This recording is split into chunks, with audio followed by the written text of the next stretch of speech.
네, 여러분들 반갑습니다.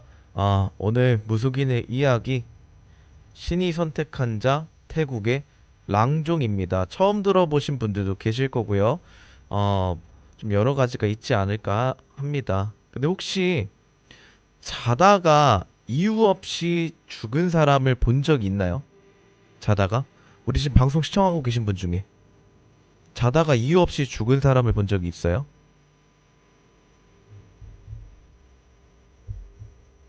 아무도 없어? 아, 아무도 없나요? 음. 자, 근데 상처도 없고 아프지도 않은데 아침에 일어나 보니 숨을 안 쉬는 경우가 있어요. 네. 근데 병원에서 원인을 못 찾아가지고 태국에서 이거를 라이따이라고 부르거든요. 우리말로 하면 그냥 죽음. 근데 태국 사람들은 그냥 죽음이 아니라는 거 알아요. 1980년대 미국에서 동남아시아 난민들 사이에 자다가 이유 없이 죽는 사례가 집중적으로 좀 발생하게 되었습니다. 어, 건강한 젊은 남성들이 자다 그냥 죽은 거야. 의학적인 원인을 못 찾았어. 미국 질병통제예방센터가 조사에 들어갔는데 결론을 못 냈어요. 근데 이산 지역 사람들은 처음부터 알고 있었거든요. 피법이 따라왔다고. 자, 태국 하면 불교의 나라라는 이미지가 강해요. 네, 근데 맞습니다. 태국의 인구 95% 이상이 전부 불교 신자일 정도로, 그런데 그 불교 안에 훨씬 더 오래된 신앙이 공존하고 있거든요. 수백 년 전부터 이어져 내려온 샤머니즘이에요. 그리고 그 안에 한국 무속이랑 구조랑 거의 비슷한 게, 거의 똑같은 게 있는데, 그게 어떤 것이냐?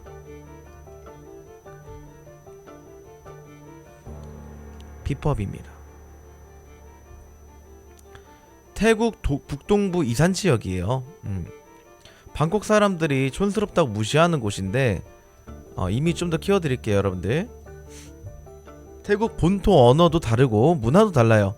그런데 역설적이고 그 고립 덕분에 수백 년대 신앙이 그대로 남아 있거든요. 근데 이 지역에는 랑종이라는 존재가 있어요. 랑종. 태국어로는 무당이란 뜻이거든요.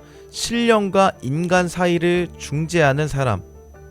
한마디로 대한민국에 있는 샤먼이 있고요, 태국에 있는 샤먼이 있는 거야.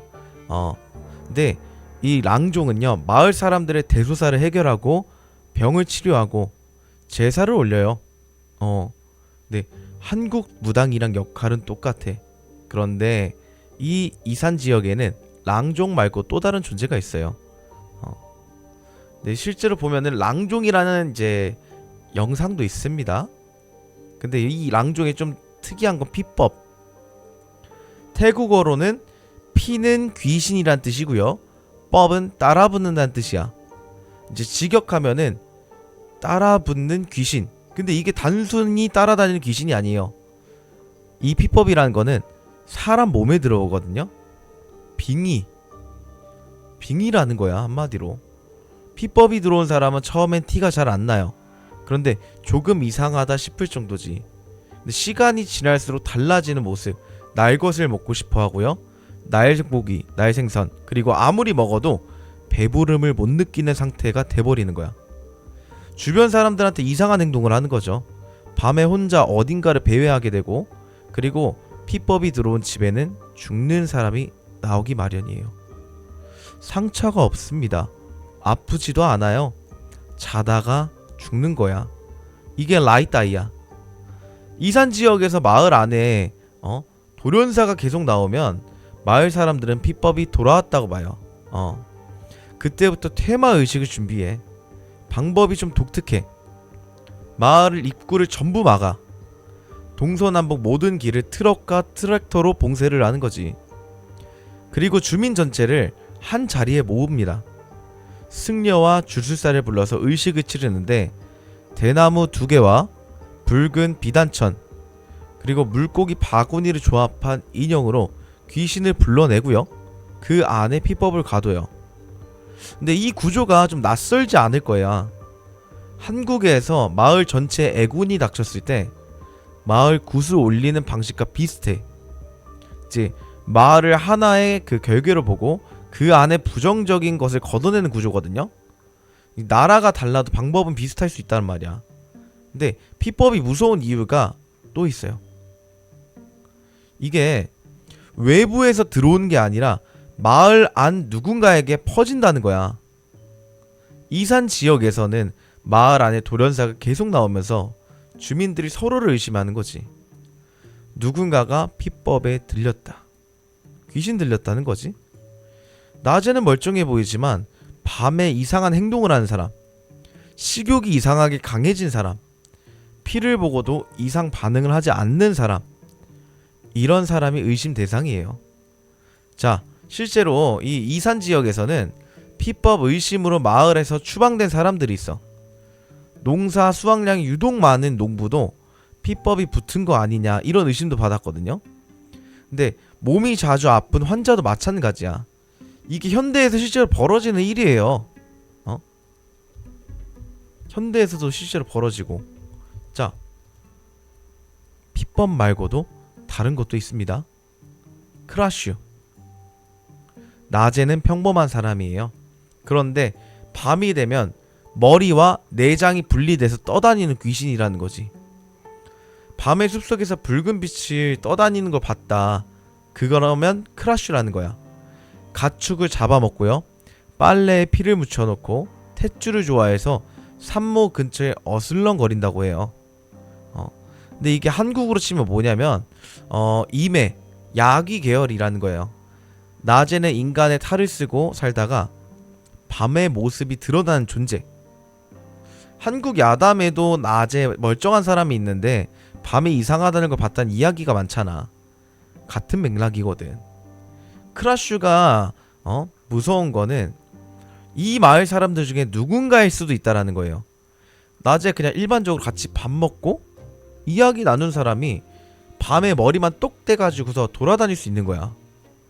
태국 논촌 지역에서도 지금도 밤에 숲길에서 붉은 빛이 보이면은 크라슈라고 해요. 그래서 집 안에 들어간다는 거지. 특히 임산부가 있는 집은 탯줄을 노린다고 믿어서 출산 전후에 각별히 조심해야 돼요. 지금도 살아있는 믿음이라는 거야.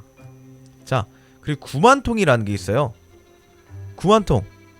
이것은 죽은 아이의 영혼을 항아리나 인형에 가두고 수호령으로 쓰는 거예요. 낙태된 아이나 일찍 죽은 아이의 영혼을 주술사가 담아요. 그리고 그걸 주인에게 팔아. 구만통을 집에 두면 재물이 들어오고 소원이 이뤄진다고 해요. 근데 조건이 있어요. 구만통을 제대로 모셔야 해요. 장난감을 사다 놓고 음식을 올리고 아이처럼 대해야 한다는 거지. 그걸 안 하면 어떻게 되냐? 구만통이 화가 나서 주인을 해친다고 합니다. 자, 한국 무속에서는 이걸 어떻게 봐야 될까? 동자신? 근데 좀 동자신이랑 보기 애매하긴 합니다. 근데 조금 비슷한 것들 좀 찾아본다고 하면은 세운이, 세운이가 아닌 세탄이 라고도 볼 수도 있고, 동자신으로 비교를 한번 해볼게요. 어린 나이에 죽은 영혼이 신령이 되는 거잖아. 근데 구망통도 원리가 좀 비슷해요. 죽은 아이가 영혼의 관계를 맺어서 이쪽으로 끌고 온다는 거지. 그런데 이제 좀 안 좋게 보자고 하면 세운이라고 너도 볼 수 있는 거야. 자, 근데 여기서 좀 차이점이라고 볼까? 뭐가 있을까요? 동자신은 모시는 개념이고 구만통은 가두는 개념이라는 거지. 이제 무속인으로서 보면 구만통은 더 위험해요. 가둔다는 거는 말 그대로 억누른다는 거거든. 그럼 억누르면 어떻게 되겠어요? 언제 터질지 모른다는 거야. 태국에서 실제로 구만통 인형을 파는 시장이 있어요. 방콕의 짜뚝짝 시장 같은 곳에 가면 구만통 인형을 팔아요. 인터넷으로도 살 수도 있고요. 근데 이걸 사는 사람은 재물은 사업, 운을 위해서야. 근데 문제가 생겨요. 제대로 모시지 않으면 집안에 일이 생긴다는 후기가 꽤 있어. 아이 울음소리가 들린다거나, 아니 밤에 이상한 인기척이 느껴진다거나, 영혼을 가둔 건데 그걸 방치하면 어떻게 되겠냐 이거죠. 자, 이제 랑종에 대해서 좀 들어가 보도록 할게요. 랑종이 되는 방식은 좀 독특합니다. 신령이 특정 집안의 여성을 선택해요. 대대로 내려오는 거야. 이산 지역에서 모시는 바얀신이라는 조상신이 다음 세대 여성 중에서 새로운 무당을 고르는 방식이거든. 한국의 어떻게 보면은 세습무, 강신무와 비슷한 구조예요. 문제는 선택받은 사람이 원하지 않을 때야. 거부하면 어떻게 될까? 무슨 일이 벌어질까요? 자, 신병. 한국에서 신병이라 해요. 이유도 알 수 없는 두통, 복통, 환각, 환청. 병원에 가도 원인이 안 나와. 정신과 가도 멀쩡하다 그래. 신내린 굿을 받고 무당의 길을 받아들이면 그제서야 증상이 사라지거든요. 근데 실제로 이런 일이 있어요. 한 여성이 신내림을 거부하고 오랫동안 버텼어. 병원도 다니고 교회도 다니고 별걸 다 해봤는데 낫지 않는 거야. 그러다 어느 날 잡기가 들어왔어요. 신내림을 거부하는 사이에 그 빈자리에 다른 것이 들어오는 거야. 본인도 모르게 주변 사람들에게 이상한 말을 하거나 자기가 한 행동을 기억을 하지 못해. 결국 어떻게 됐냐? 무속인을 찾아갔더니 너무 늦었다라는 거야. 신내림을 거부하다 몸줄을 잃고 잡기의 통로가 된 거지. 응? 자, 신이 선택한 사람이 몸에 자리를 비웠는데 그 자리를 계속 비워두면은 다른 것이 들어와요. 바른 신이 들어오지 못하게 막는 것도 있고 아무것도 들어오지 못하게 막는 그런 것들도 있어. 그런데 무속 집안에서 자식만큼 무당이 되지 않기를 바라는 어머니들이 많을 거예요. 그 마음 이해가 돼요. 무당의 삶이라는 게 쉽진 않거든. 근데 어머니가 했던 게 결국 딸한테 내려오는 게 이야기가 무속계에서 좀 흔합니다. 어머니나 혹은 할머니. 네. 더 무서운 경우도 있죠. 자기 딸의 신내리 운명을 엉뚱한 조카한테 떠넘기는 주술을 쓴 여성이 있었어요. 그러니까 한마디로 내 딸은 안 만들려고 한 거야. 남의 딸 조진 거죠. 네. 근데 그 조카는 이유는 모르고요. 신병을 앓기 시작을 했고 뒤늦게 사연을 알게 됐을 때는 이미 신이 그 아이를 선택한 뒤야. 신의 선택을 인간의 임의로 바꾸려고 했을 때 그 업이 어디로 가는지 저는 이제 무속계에서 좀 여러 번 그 결과를 봤거든요. 한국이 이런데 태국은 어떨까요? 태국도 똑같다야. 신내림을 거부한 가문의 업보가 쌓인다는 게 좀 보여지는 거야. 어머니가 거부했으면은 딸한테, 딸이 거부했으면 손녀한테 더 강하게 내려온다는 거지. 자, 실제로 이산 지역에서 전해지는 말이 있어요. 한 마을에 오랫동안 바얀신을 모시는 랑종 할머니가 있었어. 그런데 할머니가 늙어서 의식을 할 수 없게 됐을 때 다음 랑종이 될 사람이 거부했거든요. 도시로 나가 살고 싶었으니까. 그런데 그 이후로 마을에 돌연사가 늘었고 가축이 죽었고요. 논에서 이상한 소리가 들렸어요. 마을 어른들은 랑종 없는 마을에 피법이 들어온 거라고 했고요. 그리고 추후에 결국 그 여성이 도시에서 쓰러지고 꿈에서 할머니가 계속 나타나기 시작합니다. 몇 년이 지나 마을로 돌아와서 결국에는 신내림을 받았어요. 그 뒤에 증상이 사라진 거지. 자, 2021년에 이 이야기를 바탕으로 만든 영화가 있어요. 랑종. 나홍진 감독이 기획하고요. 태국 반종 피산 다나쿤 감독이 연출했어요. 나홍진은 곡성으로 반종 셔터로 각자 나라에서 공포 영화 정점을 찍은 두 감독이 만난 거야. 이제 원래 이 나홍진 감독은요, 한국에서 찍으려고 했는데 제작사들이 전부 거절을 했대요. 너무 불편하다는 이유로. 그래서 태국으로 배경을 옮긴 거야. 자, 반종 감독은 2년간 이산 지역 무속인들을 직접 만났어요. 1,000원 정도만 받고 병을 치료해주는 랑종을 봤는데 실제로 그 병이 나았다는 거지. 그게 영화를 만드는 태도를 완전히 바꿨다고 해요. 영화에서 핵심 밍이에요. 밍의 어머니 노이가 바얀신의 신내림을 거부하고 가톨릭 신자가 됐어. 근데 그 업보가 딸한테 내려온 거야. 그런데 바얀신이 아닌 다른 것이 들어오고 있어요. 정확히는 피법, 귀신이죠. 대대로 모셔온 신을 거부한 집안 빈자리는 이산 지역에 악귀가 들어온 거예요. 영화에서 밍이 날 것을 먹으려고 한 장면이 나오거든요. 그게 피법의 특징입니다. 무속인으로서 그 장면을 보는 순간 이게 단순한 공포 연출이 아니라는 걸 아는 거지. 촬영 현장에서도 이상한 일이 있었다고 해요. 현지 주민들이 카메라가 마을에 들어오는 걸 꺼렸고, 나무 앞, 물가, 오래된 사당 앞은 절대 찍으면 안 되는 장소야. 근데 잘못 찍으면 그 영혼이 카메라에 담긴다고 믿거든요. 자, 영화 속 카메라 팀이 어떻게 되면 어떻게 되는지 이런 걸 보잖아요. 그 두려움이 근거 없는 게 아닐 수 있겠다 싶은 거야. 이제 영화를 보고 나서 이산 지역에서 좀 찾아봤어요. 지금도 이 지역에서는 밤에 혼자 논두렁을 걷지 말라고 해요. 피법이 따라붙을 수가 있다고. 이제 모내기처럼 특히 조심해야 한다고 하고요. 이제 오래된 나무 아래는 절대 자지 말라 이런 말도 있고. 근데 이게 미신은 아니에요. 이 지역 사람들한테 일상이야. 자, 무속인으로서 이 영화가 조금 불편한 것도 있었어요. 좋은 의미에서. 마지막에 그 무당님이 고백하는 장면이 있거든요. 평생 바얀신을 모셨는데 한 번도 자기한테 깃든 게 진짜 바얀신인지 확신해 본 적이 없다고. 이 말이 핵심이에요. 신을 모시는 사람이 그 신을 의심하는 순간 균열이 생겨요. 그 균열 사이로 피법 같은 것이 들어와. 한국이든 태국이든 그 원리는 같아요.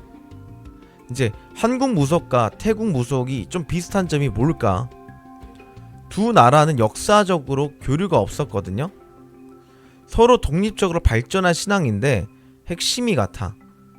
신이 사람을 선택하고 거부하면 신병이 오고 빈자리가 있으면 잡기가 들어오고요.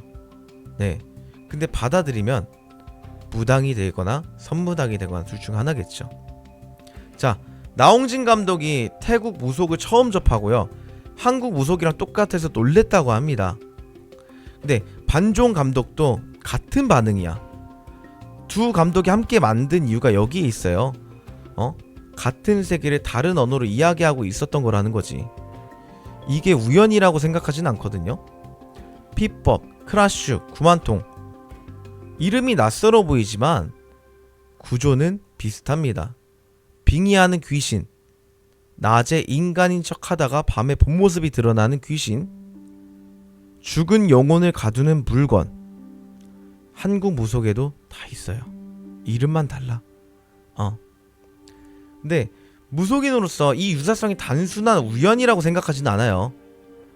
영적인 세계가 실제로 존재하기 때문에 그 세계를 다룬 방식이 어느 나라에서나 비슷하다고 나타나는 거지. 신이 선택한 사람은 결국 그 길을 가게 되는 거. 한국에서도 태국에서도. 자, 신내림을 거부하고 평생 버틴 사람들의 이야기를 저는 여러 번 들었어요. 손님으로도 오기도 하고요. 근데 대부분 그 끝은 비슷하게 끝나. 가족이 이상한 일을 겪는다던가 본인이 망가지던가 아니면 버티다 못해 들어서던가. 그땐 이미 많이 지쳐있는 거죠. 거부하면 어떻게 되냐? 빈자리에 귀신이 들어온다는 거죠. 피법. 자, 영화 랑종이 그 답을 보여줬어요. 근데 직접 보시면 이해가 되실 겁니다.